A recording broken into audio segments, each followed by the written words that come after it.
আসসালামু আলাইকুম রহমতুল্লাহ। সুপ্রিয় দর্শক, কাছে এবং দূরে যে যেখান থেকে দেখছেন সকলকে জানাই আন্তরিক শুভেচ্ছা। আজকে সকালে, এটা গতকালকে বিকালের ভিডিও, আজকে সকালে আমি আপনাদেরকে যে টিপসটা দিব, আপনারা যদি প্রতিনিয়ত গুগু ছানা বা কবুতর ছানা, মুরগি হোক, যে কোনো কারো কাছ থেকে যদি সফলভাবে যদি বাচ্চা আহরণ করতে চান বা সফলভাবে সামনের দিকে অগ্রসর হতে চান, যে টিপসগুলো খেয়াল করবেন সেটা হলো নিয়মিত আপনি কী খাবার দিচ্ছেন এবং কী ওষুধ ট্রিটমেন্ট করছেন অথবা কীভাবে দেখভাল করছেন, ঠিকভাবে রোদ লাগাচ্ছেন কিনা, ঠিকভাবে পানি, ঔষধ, খাবার প্রয়োগ করছেন কিনা, এটা আগে খেয়াল করতে হবে। এগুলো যদি ঠিক থাকে, এরপরে আপনি খেয়াল করবেন কবুতরের কোনো সমস্যা আছে কিনা, কোনো রোগ আছে কিনা। যদি রোগ না থাকে তাহলে অবশ্যই আপনার কবুতর, মুরগি, হাঁস যেগুলো আপনি লালন পালন করেন এগুলো থেকে আপনি সামনের দিকে অগ্রসর হতে পারবেন, সফল হতে পারবেন। যেমনটিভাবে আপনি দেখছেন আমার এই অস্ট্রেলিয়ান ঘুঘু ছানা, আহ, এই মা বাবাগুলো আলহামদুলিল্লাহ প্রতিনিয়তই আমার কাছে দুটি করে বাচ্চা উপহার দেয় আমাকে। গতবারও দুটি বাচ্চা উপহার দিয়েছে আলহামদুলিল্লাহ, এবারও দুটি বাচ্চা উপহার দিয়েছে।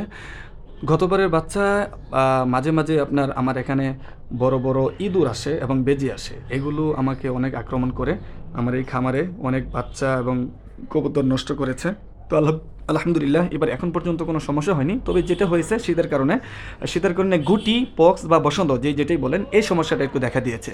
মশার কারণে এই বসন্ত রোগটা বা পক্সের রোগটা ছড়ায়। যেমনটিভাবে আমার এই কবুতরের ঠোঁটের বা এই বাচ্চার ঠোঁটের নিচে কামড় দিয়েছে নরম অংশে, এবং ওই বাচ্চাটির পাখাতে কামড় দিয়েছে। তখন আমি গত ভিডিওতে দিয়েছি যে কিভাবে ট্রিটমেন্ট নেবেন। তো আজকে আরেকটু বলি, সেটা হলো যদি আপনাদের বাচ্চাকে এরকমভাবে কামড়ায় অথবা কবুতরকে বা মুরগিকে কামড়ায়, তাহলে সর্বপ্রথম আপনি বায়োডিন বায়োডিন দিয়ে সকাল বিকেল একটু মুছে দিবেন।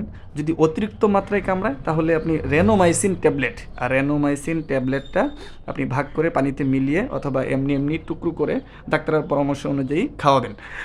আর একটা ট্রিটমেন্ট আছে, এগুলো ভালো হওয়ার জন্য সবচেয়ে উপকারী পক্সগার্ড একটি পাউডার ওষুধ আছে। এই ওষুধটা যদি আপনারা ইউজ করতে পারেন 3 থেকে 5 দিন ইনশাল্লাহ সমস্তভাবে, মানে একেবারেই নিমিষে হয়ে যাবে। আমার এগুলো হাফ টেমের মতো হয়ে গেছে বাচ্চাগুলো আলহামদুলিল্লাহ, হাতে খেতে চায় বা হাতে আসে, হাতে থাকে।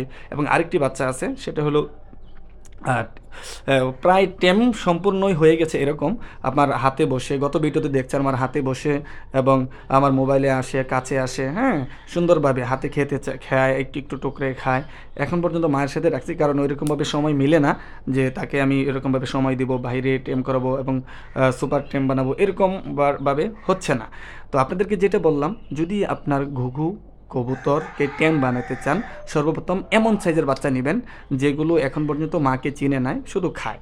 এরপর থেকে আপনি খাওয়া দাওয়া শুরু করবেন। কীভাবে খাওয়াবেন যদি আপনারা জানতে চান তাহলে কমেন্টে জানাবেন, লাইক কমেন্ট করে দিবেন। ইনশাল্লাহ আগামী ভিডিওতে আপনাদের উৎসাহ অনুযায়ী ভিডিও বানানো হবে। তো আমি এই বাচ্চাগুলো আমার মশার কামড়ের কারণে এক পক্স হয়ে গেছে। তো এই পক্সের ভিডিওটা ইনশাল্লাহ আরও দিব, দেখতে থাকবেন।